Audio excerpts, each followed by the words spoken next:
Hello, I'm Jordan Robinson, and I chose to do my presentation on the Presbyterian Church in the United States. Presbyterians in colonial America stemmed largely from New England Puritans and Scottish and Scotch-Irish immigrants, and they were early supporters of religious liberty. Francis Makemie is often called the father of American Presbyterianism and is renowned for defending his liberty to preach in New York in 1707, even though he didn't have a license. One of the big things for the Presbyterians in the United States was interdenominationalism.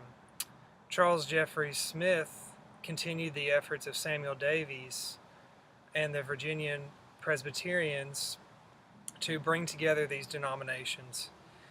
And he revealed that even though many Presbyterians couldn't overcome the local religious and political animosities to realize the church's reunion promise of cooperation, there were some within the denomination who were still attempting to achieve those goals.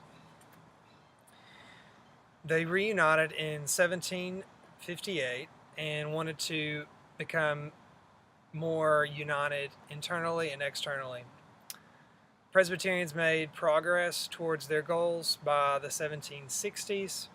Success drove them forward, and the church pursued the spirit of cooperation during the following decades. There were formal acts of union with the Congregationalists and the Dutch Reformed Church. There was a big emphasis on missionary work as well. Presbyterians and Congregationalists joined to build a Christian America. They created the American Tract Society, the American Sunday School Union, and the American Bible Society.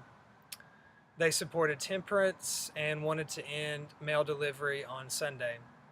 Presbyterians founded more than 1/4 of the nation's church-related colleges and were leaders in many other institutions.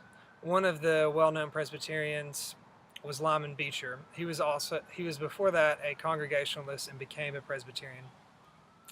He said that the West is a young empire of mind and power and wealth and free institutions, rushing up to a giant manhood, with a rapidity and a power never before witnessed below the sun.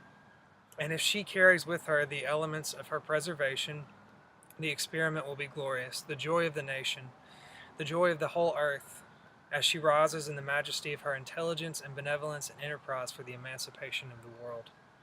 So they truly saw that creating a Christian America would be beneficial to the entire world. In 1818, the General Assembly of the Church declared that slavery was inconsistent with the law of God, but did not press for immediate abolition of slavery. So early on, the General Assembly recognized that slavery was wrong. Both pro- and anti-slavery Presbyterians maintained their allegiance to their interpretation of the pursuit of a Christian America, and both in the North and South had a profound influence on the United States. So many of the leading Presbyterians differed greatly in their published works in the antebellum period. Charles Hodge and Robert Breckinridge defined slavery not as sinful, but that it needed to be eliminated. Albert Barnes attacked it as distinctly sinful, and James Henley Thornwell defended it as legitimate. So slavery led to denominational disunity among the Presbyterians.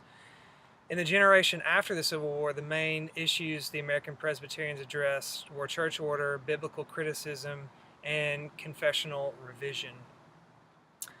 After the war in 1865, Mrs. Samantha J. Neal in Amelia Courthouse, Virginia, set up a school under an oak tree for newly liberated African Americans. So there was a push for helping educate, helping the former slaves become part of American society by those who supported abolition. George Monroe Grant and other Canadian Presbyterians in Canada pushed their denominations together in 1875 as the Presbyterian Church in Canada. And part of that was because they saw the disunity among the Presbyterians in the United States and wanted to protect their denomination from falling under that in Canada. Thank you very much.